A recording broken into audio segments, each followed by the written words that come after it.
Hi friends, welcome to Nahash kitchen. இது வரைக்கும் நம்ம சேனலை சப்ஸ்கிரைப் பண்ணாதவங்க சப்ஸ்கிரைப் பட்டனை ப்ரெஸ் பண்ணுங்கள். அப்படியே பக்கத்தில் இருக்க பெல் ஐக்கானை கிளிக் பண்ணுங்கள். அப்போ தான் நம்ம சேனலோட வீடியோஸை நீங்கள் மிஸ் பண்ணாமல் தான் பார்க்கலாம். வாங்க இப்போ வீடியோக்குள்ளே போகலாம்.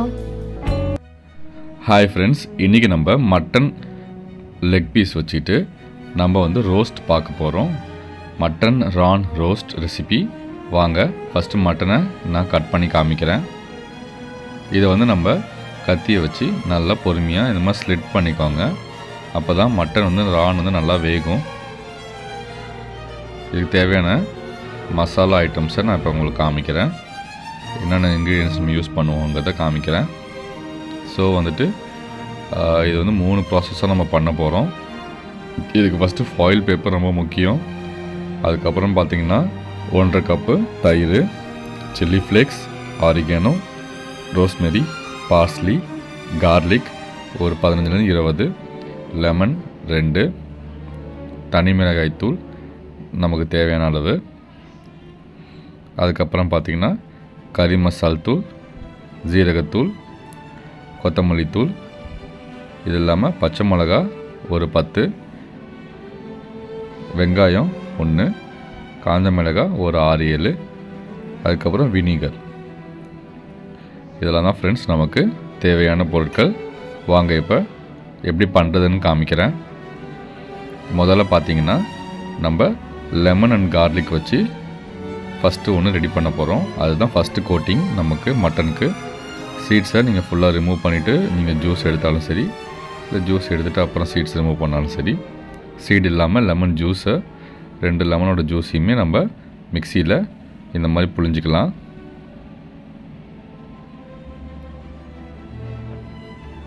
நான் ஜூஸை புழிஞ்சிட்டு அப்புறமா சீட்ஸை ரிமூவ் பண்ணிக்குவேன்.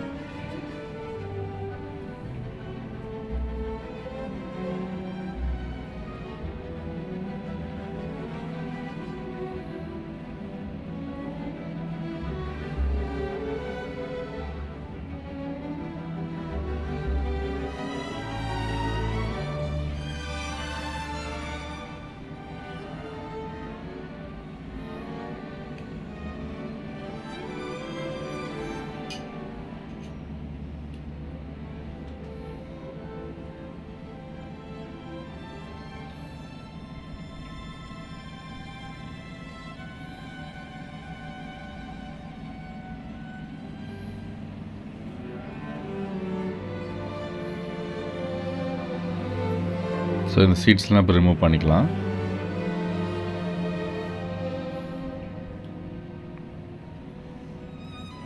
இப்போ எல்லா சீட்ஸும் ரிமூவ் பண்ணிட்டேன். சொன்ன மாதிரி இது கூட நம்ம இந்த 20 கார்லிக் வச்சுருந்தோம் இல்லையா, அதை சேர்த்துக்கிறேன்.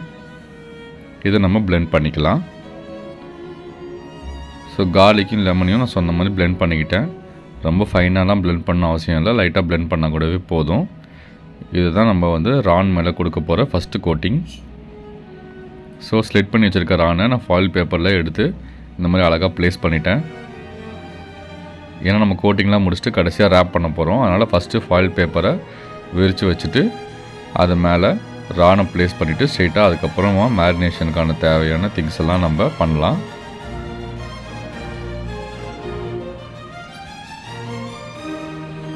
ஸோ நம்ம அரைச்ச பேஸ்ட்டை கரெக்டாக ஹாஃப் இந்த சைடும் ஹாஃப் பேக் சைடுமே வர அளவுக்கு நம்ம ஈவனாக கோட்டிங் பண்ணிக்கலாம். அந்த ஸ்லிட்ஸ்லலாம் அந்த கார்லிக் பீசஸை அழகாக இன்சர்ட் பண்ணிவிட்டு எல்லா இடத்துலையும் இறங்குற மாதிரி நம்ம கோட்டிங் கொடுத்துக்கலாம்.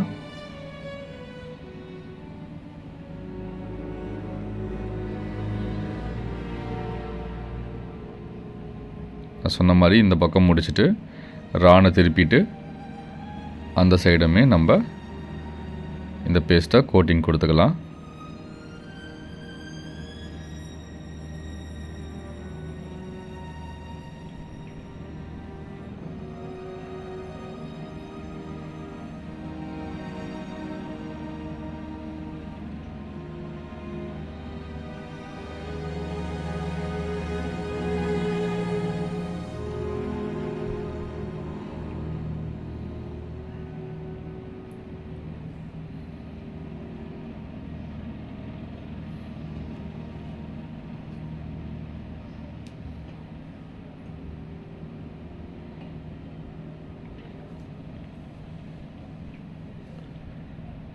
ஸோ இது கொஞ்சம் மேரினேட் ஆகட்டும். நம்ம அடுத்த மிக்சர் பார்க்கலாம். ஸோ நம்ம அடுத்த மிக்சருக்கு பார்த்திங்கன்னா நம்ம அந்த மிளகாயெல்லாம் வச்சுட்டு ஒரு பேஸ்ட் மாதிரி அரைக்க போகிறோம். ஸோ அதில் ஃபஸ்ட்டு மிக்ஸி ஜாரில் நான் காஞ்ச மிளகாயை காம்பை கிள்ளிட்டு நான் ஆட் பண்ணுறேன். ஒரு 6-7 காஞ்ச மிளகாய் ஆட் பண்ணிக்கோங்க. அதே மாதிரி ஒரு 8-10 பச்சை மிளகாயை சேர்த்துக்கலாம். இந்த ரானுக்கு இந்த காரமே கம்மி தான். நாங்கள் ரொம்ப ஜாஸ்தியாக சேர்க்கலை. இன்னும் ஜாஸ்தியாக வேணுங்கிறவங்க, காரமாக வேணுங்கிறவங்க அதிகமாக சேர்த்துக்கோங்க. ஸோ நம்ம அரைக்க தான் போகிறோம். நான் சும்மா 2ஆக உடச்சி போடுறேன். நான் சொன்ன மாதிரி காஞ்ச மிளகாய் சேர்த்துட்டு பச்சை மிளகாயும் சேர்த்துக்கிறேன். மல்லித்தூள் என்கிட்ட கம்மியாக இருந்ததுனால நான் கொத்தமல்லியை இந்த பேஸ்ட்டில் சேர்த்து அரைச்சிக்கிறேன்.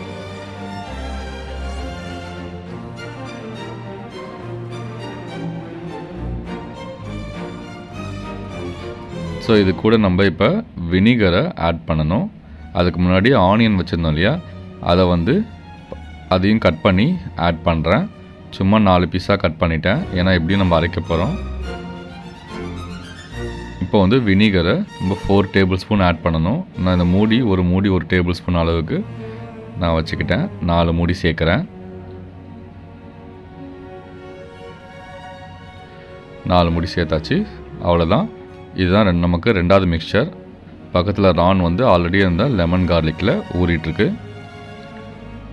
இப்போ இதையும் பிளெண்ட் பண்ணி நம்ம எடுத்தாச்சு. இதுதான் நம்ம கொடுக்க போகிற செகண்ட் கோட்டிங். இது இந்த அளவுக்கு கொஞ்சம் ஃபைனாகவே அரைச்சிக்கோங்க. ஸோ இப்போ இந்த ரானில் நம்ம 2வது கோட்டிங்கை நம்ம கொடுத்துக்கலாம். முன்ன பண்ண மாதிரியே தான் இந்த மிக்சரில் பாதி எடுத்துக்கோங்க. ஒரு சைடு கோட்டிங் கொடுத்துக்கலாம். மீதி பாதியை ஆப்போசிட் சைடு நம்ம திருப்பிட்டு கோட்டிங் கொடுத்துக்கலாம்.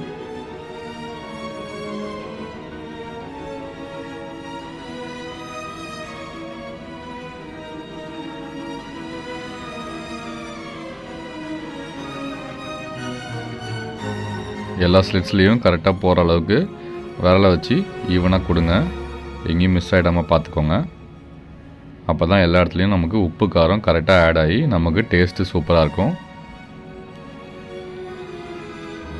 நல்லாவே கட் பண்ணி ஸ்லிட் போட்டிருக்கோம். அதனால தான் திருப்பும் போதே ஃபுல்லாகவே கலந்து வர மாதிரி தொங்குது. ஏன்னா அந்தளவுக்கு கட் பண்ணால் தான் இந்தளவுக்கு ஒரு பெரிய ரான் பீஸ் வேகும். அதனால தான் இது ஷோல்டர் வரைக்குமே இருக்கக்கூடிய ரானு.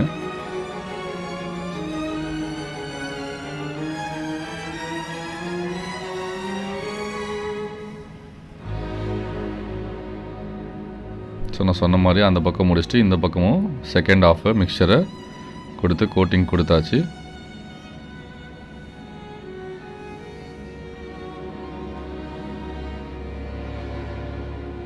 மொத்தம் 3 மிக்சர் நம்ம ரெடி பண்ண போகிறோம். ஃபஸ்ட் ஒன் தான் லெமன் கார்லிக்கு, இது செகண்ட் ஒன்று இந்த சில்லி பேஸ்ட்டு, 3வது மிக்சர் நான் அடுத்து காட்ட போகிறேன். இப்போ இதுவும் கொஞ்ச நேரம் மேரினேட் ஆகட்டும். 3வது மிக்சர் பார்த்துக்கலாம். ஒரு பவுல் எடுத்துக்கிட்டேன். இதில் ஃபஸ்ட்டு அந்த 1.5 கப்பு தயிரை நம்ம ஆட் பண்ணிக்கலாம். இது ஹோம்மேடு திக்கு தயிர்.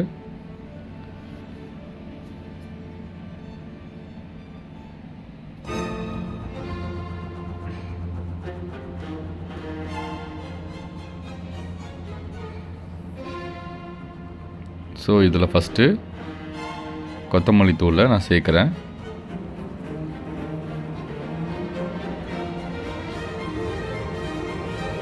ரெண்டு டீஸ்பூன் அளவுக்கு சேர்த்தாச்சு. இது கரம் மசாலா, அது 1 டீஸ்பூன். இது ஜீரகத்தூள், இது 2 டீஸ்பூன் சேர்த்துக்கலாம்.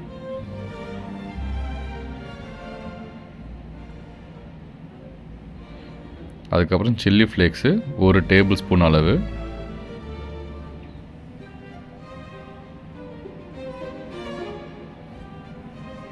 அதுக்கப்புறம் ஆரிகானோ, அது சும்மா 1 டீஸ்பூன் போதும். அதுக்கப்புறம் ரோஸ்மெரி சேர்க்குறேன். எனக்கு இதோட ஃப்ளேவர் ரொம்ப பிடிக்கும்னால அது சும்மா லைட்டாக சேர்த்துக்கிறேன்.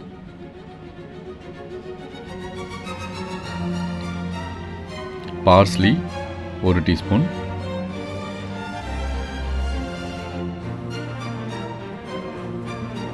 அப்புறமா முக்கியமான சால்ட்டு. ஸோ ஸோ அந்த ரானுக்கு தேவையானது, மசாலாவுக்கு தேவையானது எல்லாமே மைண்டில் வச்சு அந்த அளவுக்கு தேவையான அளவு சால்ட்டை நம்ம ஆட் பண்ணிக்கலாம்.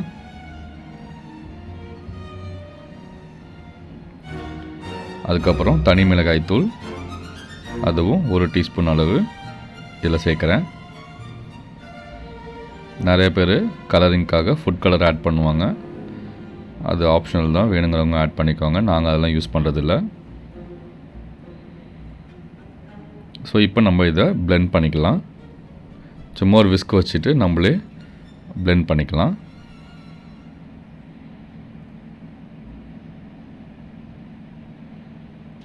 ஸோ அவ்வளோதான். இதுதான் நம்மளோட 3வது மிக்சர். இந்த 3வது கோட்டிங்கை நம்ம ரானுக்கு கொடுத்தோன்னா அடுத்து மேரினேஷன் பண்ண வேண்டியது தான். நல்லா விஸ்க் பண்ணிக்கோங்க. இந்த சால்ட்டெல்லாம் வந்து ஃபுல்லாக கரைஞ்சி மிக்ஸ் ஆகிற மாதிரி.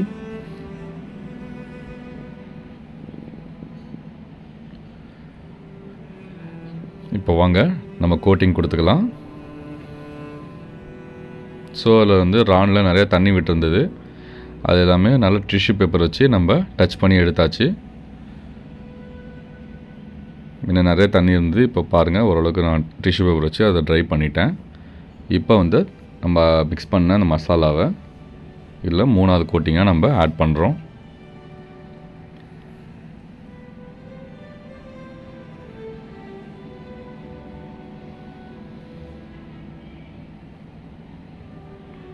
அதே மாதிரி பாதி வந்து ஒரு சைடும், மீதி பாதியை அடுத்த சைடும் ரிசர்வ் பண்ணி வச்சுக்கிறேன். எல்லா கேப்லேயும் படுற மாதிரி கொடுங்க.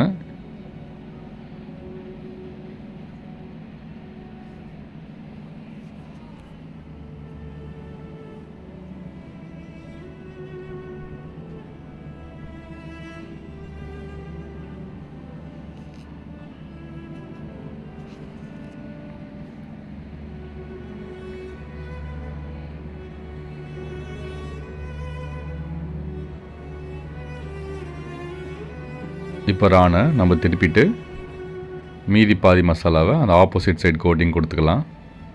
இங்கே பாருங்கள், இங்கே ஒரு கேப் மிஸ் ஆகிருக்கு. இவ்வளோ பார்த்து பார்த்து கொடுத்தோம். அதில் ஃபஸ்ட்டு அந்த க்ரீன் சில்லி பேஸ்ட்டை கீழே இருந்தே வலித்து அதில் போடுறேன். ஆனால் கேர்ஃபுல்லாக பார்த்து எந்த கேப்பும் மிஸ் பண்ணாமல் போடுங்க. இல்லைனா ஒரு சைடு வெந்திருந்தாலுமே நமக்கு அங்கே மசாலா இறங்கியிருக்காது. எப்படியா இருந்தாலும் வெந்துடும்.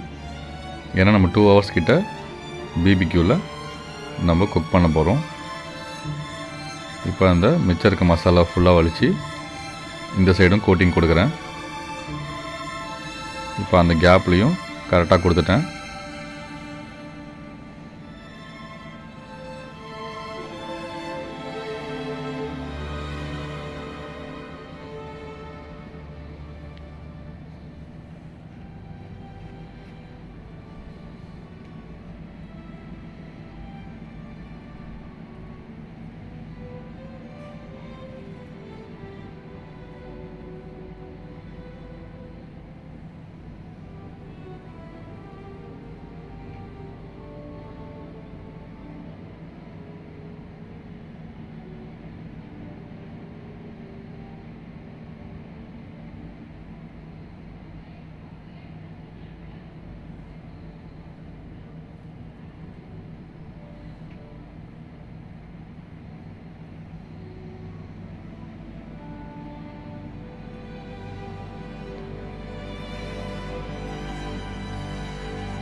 அவ்வளோதான்.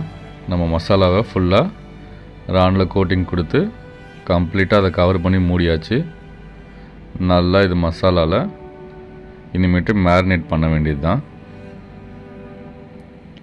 இது மினிமம் 2-3 ஹவர்ஸ்லேருந்து மேக்ஸிமம் 5 to 6 hours வரைக்கும் மேரினேஷன் நம்ம பண்ணலாம். நம்ம இப்போ இதை 2 hours வந்து ஃப்ரீஸ் மேரினேஷன் பண்ண போகிறோம்.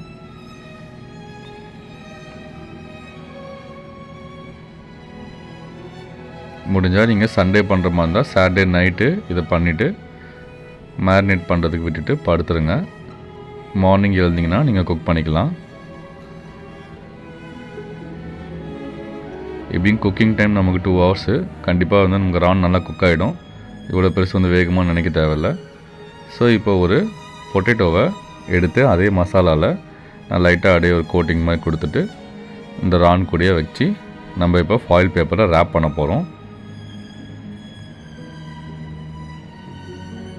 இது வேணும்னா விட்டுடலாம், இது ஜஸ்ட் ஆப்ஷனல் தான். நாங்கள் இது கூட வந்து கீ ரைஸ் வந்து சாப்பிட போகிறோம். அந்த காம்பினேஷனுக்காக ஒரு பொட்டேட்டோ நான் ஆட் பண்ணுறேன். எங்களுக்கு பொட்டேட்டோ பிடிக்கும். ஸோ இந்த பாட்டம் ரேப்பை க்ளோஸ் பண்ணிட்டேன். இதுக்கு மேலேயும் நம்ம 2-3 ரேப்பர் யூஸ் பண்ணி ஃபுல்லாக கவர் பண்ணிக்கலாம். பாருங்கள் ஃப்ரெண்ட்ஸ், நான் சொன்ன மாதிரி 3 கோட்டிங் ரேப் பண்ணியாச்சு. அதுக்கப்புறமும் த்ரெட் வச்சு ஒரு பர்டிகுலர் பாயிண்ட்ஸில் நம்ம நாட் போட்டாச்சு. இப்போ நம்ம இதை வந்து ஒரு 2 ஹவர்ஸ் ஃப்ரீஸ் மேரினேஷன் பண்ண போகிறேன். நெக்ஸ்ட்டு உங்களுக்கு பிபிக்யூ ரெடி பண்ணுறது எப்படின்னு காட்டுறேன்.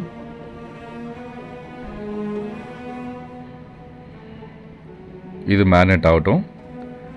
நம்ம வந்து இதை அப்புறமா பார்த்துக்கலாம். 2 ஹவர்ஸ் கழித்து அது வரைக்கும் தூங்கட்டும்.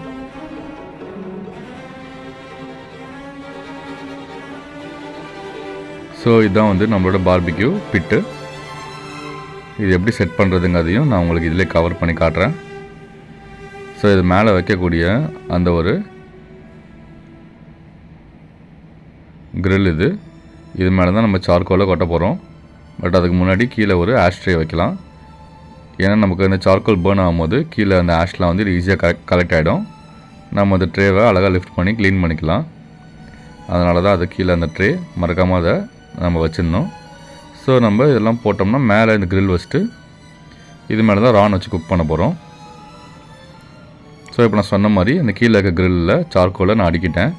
இது 1 by 1 ஈவனாக ப்ளேஸ் பண்ணுங்கள். நம்ம கொட்டிட்டோம்னா அது வந்து ஒரு இடத்துல கொஞ்சம் மேடு பள்ளமாக இருக்கும். அது நமக்கு இக்னைட் பண்ணுறதுக்கு ரொம்ப கஷ்டமாக இருக்கும். ஸோ ஈவனாக ப்ளேஸ் பண்ணுங்கள். சின்னது பெருசு பாருங்கள், பெருசாக இருந்தால் உடச்சிட்டு ஈவன் சைஸஸில் நம்ம ஃபஸ்ட்டு ப்ளேஸ் பண்ணிக்கலாம். எப்படி பார்த்தாலுமே நமக்கு வந்து ஒரு பார்பிக்யூ வந்து இக்னைட் பண்ணுறதுக்கு ஒரு 15 minutes மினிமம் ஆகும். ஸோ சின்னதாக கெரோசின் இருந்ததுன்னா அதை ஸ்ப்ரே பண்ணிக்கலாம். அப்படி இல்லைன்னா இந்த மாதிரி கற்பூரம் யூஸ் பண்ணி கூட நம்ம பற்ற வைக்கலாம். நான் வந்து 2 பெரிய கற்பூரம் பீஸை ப்ளேஸ் பண்ணியிருக்கேன். அது இல்லாமல் 2 கற்பூரமாக இது மாதிரி தூள் பண்ணி பவுட்ரு பண்ணி நான் அப்படியே ஆட் பண்ணுறேன். பாருங்கள், எல்லா இடத்துலையும் ஈவனாக நான் ஸ்ப்ரெட் பண்ணி விட்றேன். இது இல்லாமல் நமக்கு பேர்ன் பண்ணி பற்ற வைக்கிறதுக்கு நியூஸ் பேப்பரும் தேவைப்படும். அதுக்கப்புறம் அது விசிறி விடுறதுக்கு ஏதாவது இன்னொரு பேப்பரோ இல்லை ஒரு விசிறியோ இருந்தால் நம்ம ஈஸியாக பற்ற வச்சிடலாம். ஸோ இப்போ பார்த்தீங்கன்னா 2 கற்பூரம் இல்லாமல் அதெல்லாம் 2 கற்பூரத்தை நான் தூள் பண்ணியும் போட்டிருக்கேன். இப்போ பற்ற வச்சு காட்டுறேன். ஸோ இந்த 2 கற்பூரத்தையும் ஃபஸ்ட்டு பற்ற வச்சுட்டு அடுத்து நியூஸ் பேப்பரை நம்ம ரெடி பண்ணிக்கலாம்.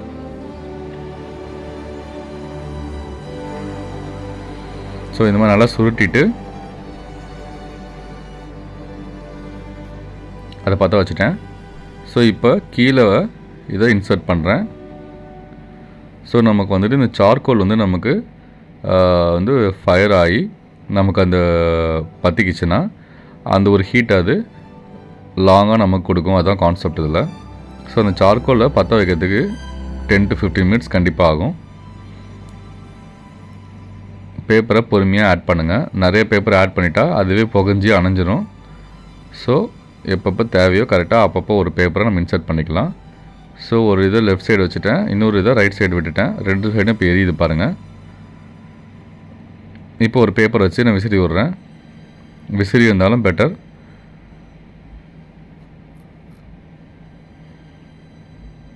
ஸோ அந்த ஃபயர் கொஞ்சம் நேரம் நமக்கு எரிஞ்சாதான் சார்கோல் நமக்கு இக்னைட் ஆகும்.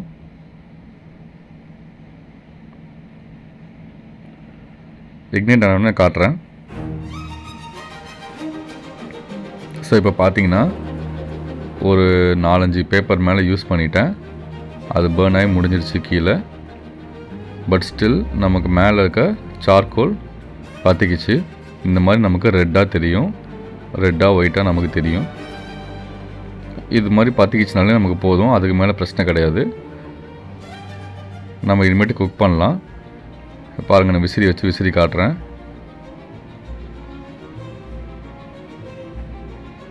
ஸோ ஆட்டோமேட்டிக்காக அந்த ஃபயரு நமக்கு வந்துடுச்சு பாருங்கள்.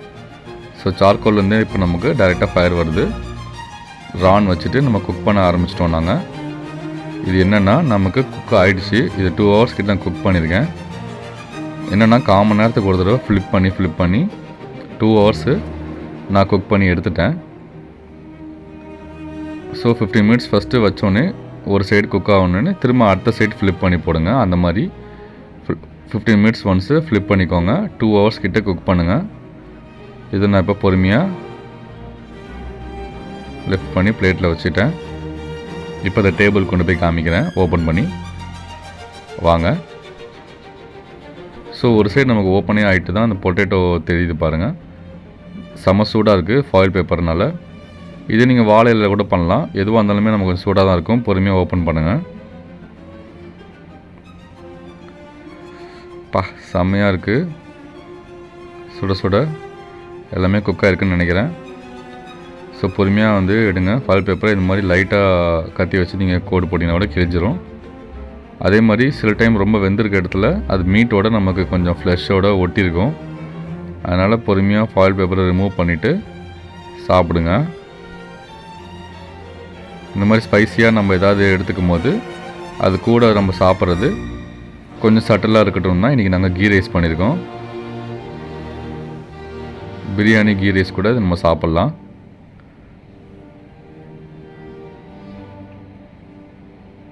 ஸோ நான் பொறுமையாக ஓப்பன் பண்ணுறேன். இந்த சைடு பார்த்திங்கன்னா ஃபாயில் பேப்பர் வந்து மீட்டோட ஒட்டிகிட்ருக்கு. ஸோ அதை நான் பொறுமையாக ரிமூவ் பண்ணுறேன். ரொம்ப சூடாக இருக்குது.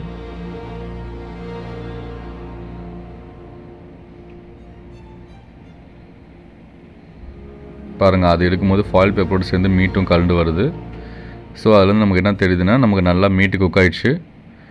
ஃபாயில் பேப்பரில் தான் ஒட்டிகிட்ருக்கே ஒழிய எலும்புலேருந்து கலந்து வந்துருச்சு. அந்த பொட்டேட்டோஸும் ஆப்வியஸாக குக் ஆகிருக்கும். ஏன்னா 2 ஹவர்ஸில் வந்து மட்டனே வெந்துருச்சு. இப்போ நான் பொறுமையாக ரிமூவ் பண்ணிட்டேன். நல்லா பாருங்கள், மீட்டு நல்லா வெந்திருக்குதுங்க தெரியுது. ஒரு சைடு நாங்கள் ஓப்பன் பண்ணி நாங்கள் செக் பண்ணேன். ஸோ நல்லா ஜூஸியாக அதே சமயத்தில் நமக்கு நல்லா குக் ஆகிட்டுருக்கு.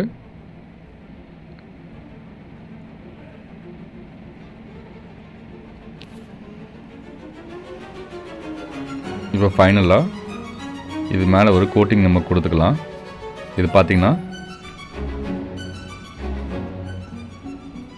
பட்டரை நல்லா ஹீட் பண்ணிவிட்டு அதில் பார்ஸ்லியும் பெப்ரிக்காவும் ஆட் பண்ணியிருக்கேன். பெப்ரிக்கா இல்லாதவங்க பெரி பெரி மசாலா ஆட் பண்ணுங்கள். பெப்ரிக்காங்கிறது ஒன்றும் இல்லை, தனி மிளகாய் தூள் தான். நான் வந்து பெரி பெரி மசாலா ஆட் பண்ணியிருக்கேன். So butter, peri peri masala and parsley, அதை வச்சு அப்படியே மேலே ஒரு கோட்டிங்கை நம்ம கிளேஸ் பண்ணிடலாம்.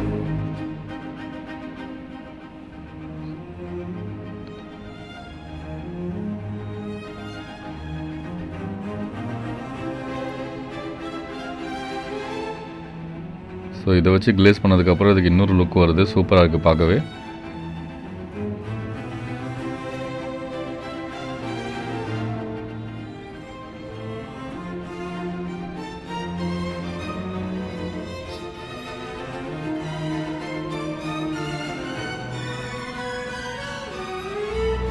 அவ்வளோதான் ஃப்ரெண்ட்ஸ். இப்போ நம்ம பிளேட்டிங் பண்ணிக்கலாம்.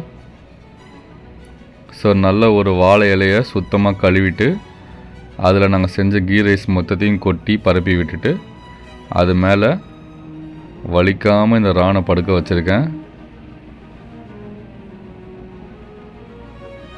அந்த பொட்டேட்டோஸையும் நம்ம இதில் வந்து நம்ம ப்ளேஸ் பண்ணியாச்சு.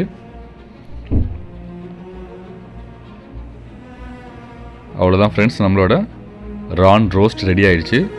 இதை நம்ம சாப்பிட்றதெல்லாம் இப்போ வீடியோ காட்ட போகிறதில்ல. நீங்களும் உங்கள் வீட்டில் இந்த டிஷ்ஷை ட்ரை பண்ணி பாருங்கள். பார்பிக்யூ இல்லைனாலுமே நீங்கள் அவன்லேயும் இது பண்ணலாம். குக்கிங் டைம் அதே தான். டெம்பரேச்சர் மேக்ஸிமம் செட் பண்ணிக்கோங்க. 200 to 220 டிகிரிஸில் நம்ம குக் பண்ணிக்கலாம். ஸோ உங்கள் ரான் சைஸுக்கு ஏற்ற மாதிரி நீங்கள் டெம்பரேச்சரையும் டைமிங்கையும் அட்ஜஸ்ட் பண்ணிக்கலாம். இது கூட நாங்கள் டாப்பிங்லாம் பண்ணி டெக்கரேட் பண்ணியாச்சு. ஆனியன், டொமேட்டோஸ்லாம் நீங்கள் இந்த மாதிரி நான்வெஜ் ஹெவியாக சாப்பிட்ற அன்றைக்கி எடுத்துக்கோங்க. அப்போ தான் நம்ம உடம்புல ஃபேட் வந்து ஸ்டோர் ஆகாது. இதனால் லெமனை புழிஞ்சிட்டு இப்போ வந்து இதை சாப்பிட போகிறோம். நீங்களும் உங்கள் வீட்டில் இதை ட்ரை பண்ணிவிட்டு சாப்பிட்டுட்டு எப்படி இருக்குங்கிறத எங்களுக்கு கமெண்ட்ஸில் சொல்லுங்கள். இந்த மாதிரி வேறு ஏதாவது வித்தியாசமாக ட்ரை பண்ணலானாலும் எங்களுக்கு சஜஸ்ட் பண்ணுங்கள் கமெண்ட்ஸில். இன்னொரு வீடியோவில் உங்களை சந்திக்கிறோம் ஃப்ரெண்ட்ஸ். பாய்.